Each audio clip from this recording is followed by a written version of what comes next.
Hello प्यारे बच्चों, उत्थान साइंस एकेडमी के यूट्यूब चैनल पर आपका स्वागत है।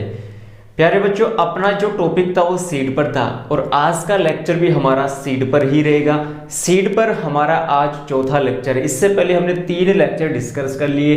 एक बार दोबारा से रिवीजन कर लेते हैं, उसका रिवाइज कर लेते हैं कि हमने जो 3 हमने जो लेक्चर देखे पहले उसमें क्या क्या देखा। तो बच्चों, जो फर्स्ट लेक्चर था उसमें हमने बीज का बेसिक देखा था, ठीक है। जो सेकंड लेक्चर था वो हमारा सीड डोरमेंसी पर था, बीज सुषुप्तावस्था पर था। और जो थर्ड लेक्चर था वो हमारा टाइप्स ऑफ सीड पर था, बीज के कौन कौन से प्रकार हैं। तीनों लेक्चर हमने देख लिए। आज का जो लेक्चर वो हमारा लास्ट लेक्चर होगा। बीज आज हमारा कंप्लीट हो जाएगा। प्यारे बच्चों, जो आज का लेक्चर वो होगा हमारा मोस्ट इंपोर्टेंट होगा। यहां पर अपन देखेंगे कि जो एक बीज अपन लेते हैं उस बीज में कौन कौन से गुण होने चाहिए, उसमें कौन कौन सी गुड क्वालिटी होनी चाहिए ताकि उसका जो प्रोडक्शन है वो हमें अच्छा हो। प्रोडक्शन अच्छा होगा इसीलिए अपन एक बेहतरीन जो गुड क्वालिटी का सीड लेते हैं वो अच्छा होना ही चाहिए। तो देखो प्यारे बच्चों, आज का जो हमारा लेक्चर होगा वो होगा उत्तम बीज के गुण। उत्तम बीज के गुण या फिर उस गुण की क्या क्या विशेषताएं होती है, उस बीज की क्या क्या विशेषताएं होती है। कैरेक्टरिस्टिक्स ऑफ सीड क्वालिटी या फिर जो इसकी क्वालिटी होती है good quality of seed. Characteristics of good quality seed, एक सीड में कौन कौन सी गुड क्वालिटी होनी चाहिए ताकि वो क्या बीज कहलाए, उत्तम बीज। उत्तम का मतलब एक बहुत बढ़िया बीज होने चाहिए। एक बीज जिसको अपन कहते हैं, एक बीज से संपूर्ण एक प्लांट का ग्रोथ या निर्माण होता है, तो उसमें वो सभी क्या होने चाहिए बच्चों, गुण होने चाहिए। तो देखो, अपन जो घरेलू बीज लेते हैं जिसको अपन देसी बीज कहते हैं, तो देसी बीज और जो हाइब्रिड बीज होते हैं जिसको अपन संकर बीज कहते हैं, उन दोनों में क्या फर्क होता है। तो देखो बच्चों, जो घरेलू बीज होता है ना, घरेलू बीज की तुलना में जो उत्तम बीज का जो गुण होता है उसमें यह होता है कि उसमें 10 से 15% अधिक क्या होता है, उससे अच्छा प्रोडक्शन होता है। क्या होता है बच्चों, अच्छा प्रोडक्शन होता है। जो घरेलू बीज लेते हैं, घरेलू बीज की तुलना में जो उत्तम बीज का जो गुण है ना, उस उत्तम बीज के गुण या उत्तम बीज में 10 से 15% अधिक उत्पादन हमें प्राप्त होता है। इसलिए ही अधिक से अधिक कौन सा बीज लेते हैं, उत्तम क्वालिटी का बीज लेते हैं। अब देखते हैं बच्चों, जो फर्स्ट इसका जो गुण है या अपन कहना चाहिए कि जो फर्स्ट इसकी जो विशेषता है वो कौन सी है। तो देखो, फर्स्ट विशेषता इसकी बीजों की भौतिक शुद्धता। बीजों की भौतिक शुद्धता। तो देखो बच्चों, क्वेश्चन में ही आंसर है, इसके पॉइंट में पूरा सार आ गया यदि आप इस चीज को समझने की कोशिश करते हो तो। भौतिक शुद्धता, भौतिक का मतलब हो गया उसकी जो बाहरी संरचना है, बाहरी जो स्ट्रक्चर है। जैसे भौतिक की अपन बात करें कि बीज है वो कटा फटा हुआ नहीं होना चाहिए, उस बीज में कोई कंकड़ पत्थर नहीं होने चाहिए, बीज के ऊपर कठोर आवरण नहीं होना चाहिए, बीज एक अच्छी क्वालिटी का होना चाहिए, उसका रंग बढ़िया होना चाहिए, चमकदार होना चाहिए, सुडौल होना चाहिए। वो सभी चीजें क्या होती है, भौतिक शुद्धता। अब जो भौतिक शुद्धता पर निकालते हैं उसका ये एक फॉर्मूला है, तो वो फॉर्मूला है शुद्ध बीजों का भार। शुद्ध बीजों का हमने भार ले लिया कि शुद्ध बीज कितना होना चाहिए, और नमूने के लिए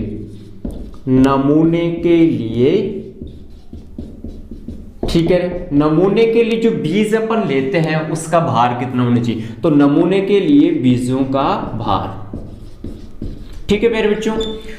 तो ये हो गया शुद्ध बीजों का भार बटे नमूने के लिए बीजों का भार इंटू 100। तो कितना बीज अपन शुद्ध ले रहे हैं और नमूने के लिए कितना अपन बीज ले रहे हैं इंटू 100। ये इसका क्या हो गया, फॉर्मूला। तो ये थी फर्स्ट विशेषता कि भौतिक शुद्धता कैसे निकालते हैं। तो भौतिक शुद्धता निकालने का ये फॉर्मूला है, काफी बार एग्जाम में पूछ लिया जाता है। सेकंड इसकी विशेषता है कि बीज की आनुवांशिक प्रजातीय शुद्धता। बीज की आनुवांशिक प्रजातीय शुद्धता। दूसरी विशेषता क्या है बच्चों, बीज की आनुवांशिक प्रजातीय शुद्धता, जेनेटिक प्योरिटी। जेनेटिक प्योरिटी से मतलब वही है कि बीज कटा फिटा नहीं होना चाहिए, अच्छी क्वालिटी का होना चाहिए। बीज जो हम बीज ले रहे हैं उस बीज से जो पहली फसल पैदा की उसमें प्रोडक्शन कैसा हुआ, अच्छा हुआ या नहीं हुआ, उसके बेसिस पर अपन क्या लेते हैं, बीज की आनुवांशिक शुद्धता को। ठीक है बच्चों। तीसरा है बीज का आकार, बीज का आकार, आकृति एवं रंग। बीज का आकार, आकृति और रंग, देखो ये सभी बीज जो फिजिकल जो प्योरिटी है वो इससे रिलेटेड ही होंगी। तो बीज का आकार कैसा होना चाहिए, आकृति कैसी होनी चाहिए और रंग कैसा होना चाहिए, तो वो सभी क्या है। देखो बच्चों अपन यहां पर देखें कि आकृति, आकार और रंग, इसका जो अपन स्टडी करते हैं वो एक लेंस है, उस लेंस का नाम है आवर्तक लेंस। क्या है बच्चों, उस लेंस का नाम आवर्तक लेंस के द्वारा हम बीज का आकार, आकृति और रंग, इन सभी की अपन क्या करते हैं उसमें स्टडी करते हैं, या फिर इसके द्वारा अपन पता लगाते हैं कि बीज का आकार अच्छा है कि नहीं, आकृति अच्छी है कि नहीं, जो रंग है वो बढ़िया है कि नहीं। ठीक है बच्चों, इसके अलावा और अपन देखें कि जो अति सूक्ष्म बीज होते हैं, कौन से बीज, अति सूक्ष्म बीज। अब उसको अपन नग्न आंखों से तो देख नहीं सकते, अति सूक्ष्म का मतलब सूक्ष्म से भी बहुत ज्यादा बारीक। तो जो अति सूक्ष्म बीज है ना, इसका अपन पराबैंगनी किरणों के द्वारा, किसके द्वारा प्यारे बच्चों, पराबैंगनी किरणों के द्वारा क्या करते हैं, इसका अध्ययन करते हैं। समझ गए।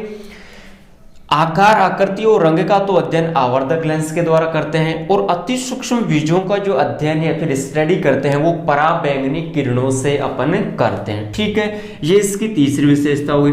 चौथी विशेषता की बात यहां पर करें तो बीजों में नमी की मात्रा, बीजों में नमी की मात्रा, जो अपन बीज लेते हैं उस बीज में नमी कितनी होनी चाहिए, ये सबसे मोस्ट इंपोर्टेंट है। और जो बीज मात्रा या बीज में जो नमी की मात्रा लेते हैं वो भंडारण के समय लेते हैं। भंडारण समझ गए, बीज की फसल की कटाई और कटाई करने के बाद जो गहाई करते हैं, बीज और भूसा को जो अलग करते हैं, अलग करने के बाद बीज को अपन एकत्रित करते हैं, वही चीज क्या है, भंडारण, जिसको अपन कोल्ड स्टोरेज कहते हैं, जिसमें काफी दिनों तक बीज क्या नहीं होता बच्चों, खराब नहीं होता। ठीक है ना। तो भंडारण के समय देखो बच्चों, इसमें अलग अलग क्या होती है, नमी की परसेंटाइल होती है। खाद्यान्न में अलग होती है, दलहन में अलग होती है, और तिलहन में क्या होती है बच्चों, अलग होती है। ये बहुत ही मोस्ट इंपोर्टेंट है। तो देखो बच्चों, जो भंडारण के समय जो नमी होनी चाहिए वो कितनी होनी चाहिए, इसके साथ साथ में आप नोट्स बनाते हुए चलिए।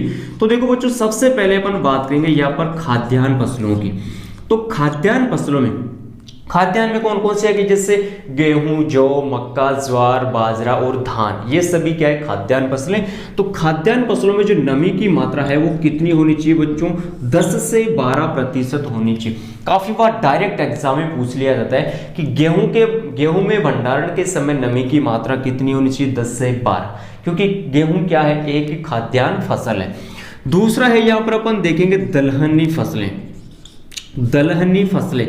तो बच्चों, दलहनी फसलों से हमें प्रोटीन प्राप्त होती है। फॉर एग्जांपल बात करें जैसे यहाँ पर मूंग, मोट, उड़द, अरहर, चना, ठीक है ना, चौला या लोबिया, ये सभी क्या है बच्चों, दलहनी फसलें। तो दलहनी फसलों में जो भंडारण के समय जो नमी होनी चाहिए वो कितनी होनी चाहिए बच्चों, वो होनी चाहिए 8 से 10%। कितनी होनी चाहिए बच्चों, 8 से 10%। तीसरा हम यहां पर देखें तिलहनी फसलें, जिनमें तेल की मात्रा प्राप्त होती है, जैसे सरसों, तारामीरा, कुसुम, अलसी, ठीक है, सूरजमुखी, ये सभी कौन सी फसलें हैं, तिलहनी फसलें। तो तिलहनी फसलों में नमी की मात्रा कितनी होनी चाहिए बच्चों, 6 to 8%। मोस्ट इंपोर्टेंट है, खाद्यान्न में सबसे ज्यादा है, फिर दलहनी में उससे कम है, और तिलहनी में सबसे कम है। ये हमने बात की बीजों में नमी की मात्रा। तो इसकी 4 विशेषताएं देख ली हमने। अब इसकी जो 5वीं विशेषता है वो है बच्चों बीज की अंकुरण प्रतिशत।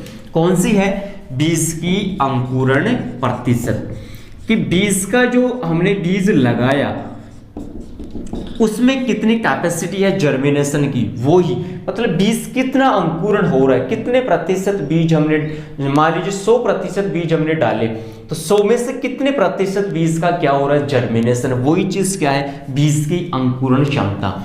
तो अंकुरण क्षमता निकालने का फॉर्मूला है बच्चों, अंकुरित बीजों की संख्या। क्या हो गया, अंकुरित बीजों की संख्या, कि कितने बीज अंकुरित हो रहे हैं, और परीक्षण हेतु लिए गए बीजों की संख्या, परीक्षण हेतु लिए गए बीजों की संख्या और इनटू हो गया 100। ये इसका फॉर्मूला है बच्चों, जिससे अपन अंकुरित बीजों की संख्या को निकालते हैं। अंकुरित बीजों की संख्या, कितने बीज अंकुरित हुए, और नमूने के लिए जो परीक्षण के लिए हमने बीज लिया टेस्ट के लिए, वो कितना है, इनटू 100 ये हो गया। ठीक है बच्चों। अब देखो इसमें अलग अलग फसलों में अलग अलग क्या होती है, अंकुरण प्रतिशतता। तो देखो यहां पर अपन देखें कि 90 से 95 या 100% क्या होती है, यहां पर बीजों की अंकुरण क्षमता क्या होती है, अच्छी होती है। 90 से या 90 से 95 या 100% तक बीजों की अंकुरण क्षमता क्या होती है बच्चों, अच्छी होती है। यहां पर अलग अलग फसलों की क्या देखेंगे बच्चों, अपन अंकुरण प्रतिशतता देखेंगे। इसको मैं एक बार रफ कर देता हूं, क्योंकि यहां पर अपन अलग अलग फसलों की विशेषताओं को अपन देखेंगे कि किस फसल में कितनी प्रतिशत होती है, सबसे ज्यादा किसमें होती है, और जो सबसे कम जो अंकुरण प्रतिशत है वो किसमें होती है। काफी बार यहाँ से बच्चों पूछ लिया जाता है, आपके क्वेश्चन जेट में पूछ लिया जाता है, आईसीआर में भी पूछ लिया जाता है, एग्रीकल्चर सुपरवाइजर में भी यहाँ से काफी बार क्वेश्चन पूछ लिया जाता है, और यहाँ से क्वेश्चन आए हुए भी है।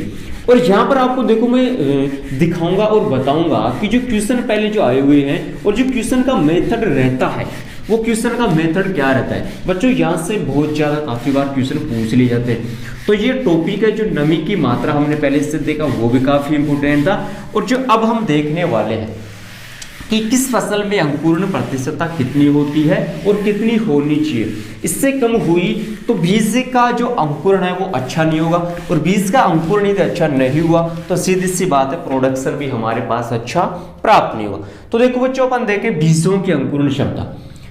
तो एक दिशा में देख लेते हैं फसल का नाम है, और दूसरी दिशा में देखें अंकुरण क्षमता।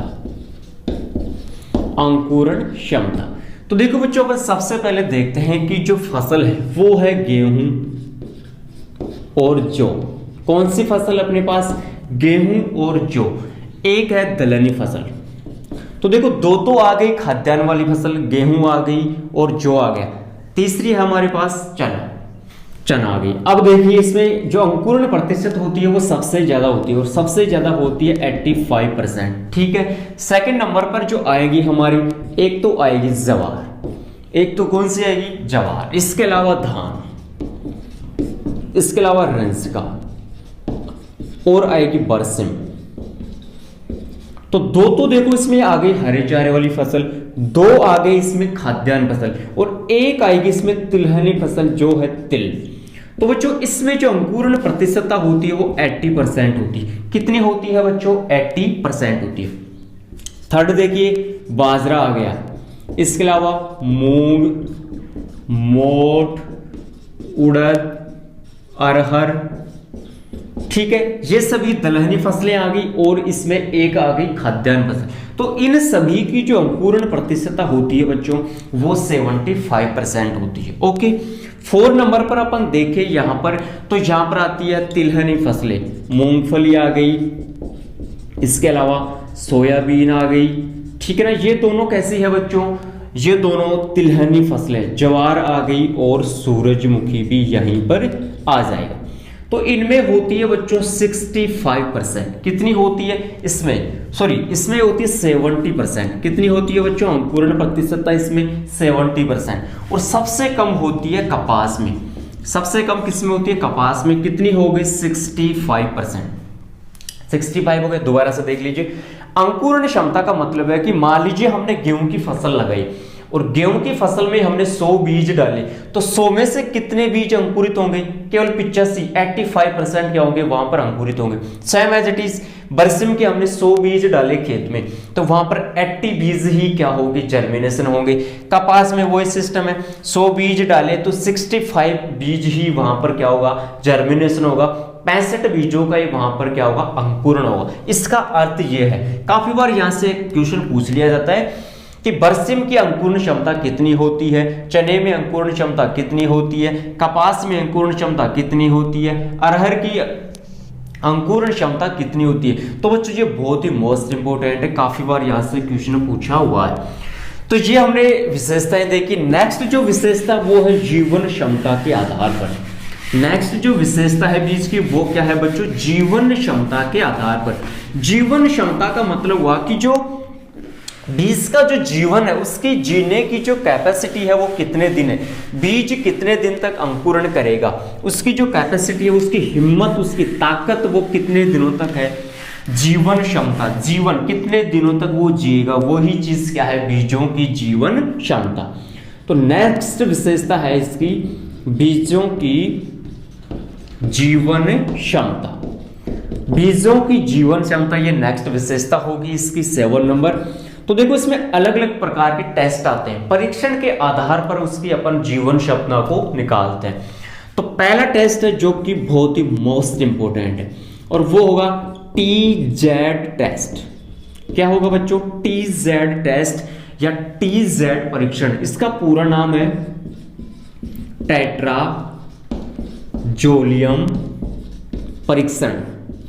टेट्राजोलियम परीक्षण, टेट्राजोलियम परीक्षण के आधार पर या टेट्राजोलियम परीक्षण से अपन बीजों की जीवन क्षमता को निकालते हैं। बच्चों टेट्राजोलियम परीक्षण ये बहुत बड़ा है, इस पर एक अलग से मैं लेक्चर लेकर आऊंगा सॉरी, ठीक है। तो टेट्राजोलियम परीक्षण को अपन थोड़ा थोड़ा मोटी मोटी विशेषता इसमें देख लेते हैं। तो बच्चों जो टेट्राजोलियम परीक्षण इसमें करते क्या है कि इसमें अलग अलग प्रकार के नमूने लिए जाते हैं, टेस्ट के सैंपल लिए जाते हैं बीजों को, फिर उसमें गर्म पानी में डालते हैं, उसकी क्वालिटी को देखते हैं, अलग अलग प्रकार की मात्रा इनकी होती है और मात्राओं के बेसिस पर इसको फिर इसका टेस्ट किया जाता है, ठीक है। वो एक अलग लेक्चर में इसको अपन देखेंगे। तो यहां पर देखिए बच्चों TZ जो टेस्ट है, TZ जो परीक्षण है, इसमें अपन क्या करते हैं, तो इसमें अपन करते हैं कि 0.5 से 1%, कितना 0.5 से 1% टेट्राजोलियम क्लोराइड, क्या लेते हैं, टेट्राजोलियम क्लोराइड। टेट्राजोलियम क्लोराइड कितना प्रतिशत लिया बच्चों हमने, 0.5 से 1% लिया, ठीक है ना। इसको अपन 24 घंटे के लिए लेते हैं, कितने घंटे के लिए, 24 घंटे के लिए लेते हैं, ठीक है। दोबारा से देख लो, इस विधि में 0.5 से 1% टेट्राजोलियम क्लोराइड 24 घंटे के लिए प्रयोग करते हैं, ठीक है ना। 24 घंटे के प्रयोग करने के बाद फिर उसको उस लिक्विड से, उस पदार्थ से बाहर निकालते हैं, ठीक है ना। वो एक अलग लेक्चर में अपन इसको डिस्कस करेंगे। अब इसमें नोट्स बनाते हुए चलिए, मोस्ट इंपोर्टेंट है इसमें 2, 3, 5। अब 3 को क्या कहते हैं बच्चों, ट्राई। 2, 3, 5, 3 को हमने क्या कहते हैं, ट्राई। ट्राई, इसको यदि अपन नाम देना चाहे तो ट्राइफिनाइल जोलियम क्लोराइड, ट्राइफिनाइल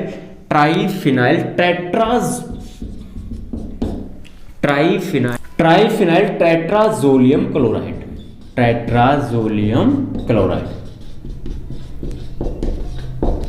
ये भी अपन क्या लेंगे, यहां पर काम में लेंगे। 2, 3, 5 ट्राइफिनाइल टेट्राजोलियम क्लोराइड का यहां पर अपन क्या करते हैं, उपयोग में करते हैं। तो ये 2 हो गई इसकी मात्रा। तीसरा लेते हैं कि जो टेट्राजोलियम जो परीक्षण है वो सबसे पहले कहां पर इसका निर्माण किया गया, तो देखो भारत देश में ये बनाया गया था मुख्यतः, ठीक है बच्चों। फिर अपन देखें कि जो टेट्राजोलियम जो क्लोराइड परीक्षण है, ये यदि भ्रूण के संपर्क में आ जाता है तो उस भ्रूण का जो रंग है ना, या फिर उस भ्रूण की जो कोशिकाएं हैं, उस कोशिकाओं का रंग कैसा हो जाता है, लाल, ठीक है बच्चों। जो रंगहीन टेट्राजोलियम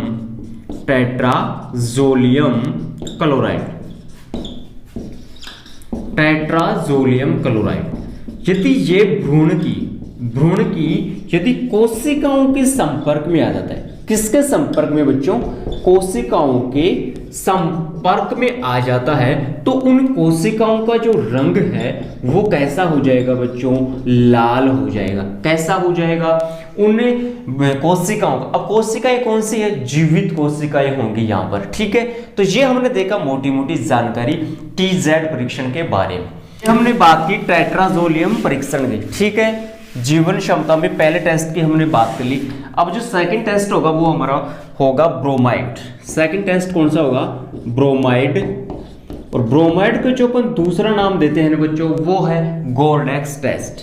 कौन सा होगा, गोर्डेक्स टेस्ट। अब देखो इसमें अपन लेते क्या है, इसमें अपन लेंगे 2, 3, 5। अब 3 को हमने क्या कह दिया, ट्राई, 2, 3, 5 ट्राई। ट्राई के बाद में इसमें आता है phenyl tetra, phenyl tetra bromide, ठीक है ना। हमारी हेडिंग भी क्या थी, ब्रोमाइड थी। और इसके पहले अपन जोलियम, टेट्राजोलियम ब्रोमाइड, टेट्राजोलियम ब्रोमाइड, ये अपन इसमें काम में लेते हैं, ठीक है ना। ब्रोमाइड हमारा हेडिंग था, टेस्ट का नाम भी ब्रोमाइड है, तो टेस्ट भी अपन कौन सा लेंगे, ब्रोमाइड लेंगे। तीसरा टेस्ट होगा बच्चों यहाँ पर KMnO4 टेस्ट, इसका नाम है पोटेशियम परमैंगनेट। क्या नाम है बच्चों इसका पूरा नाम, पोटेशियम परमैंगनेट,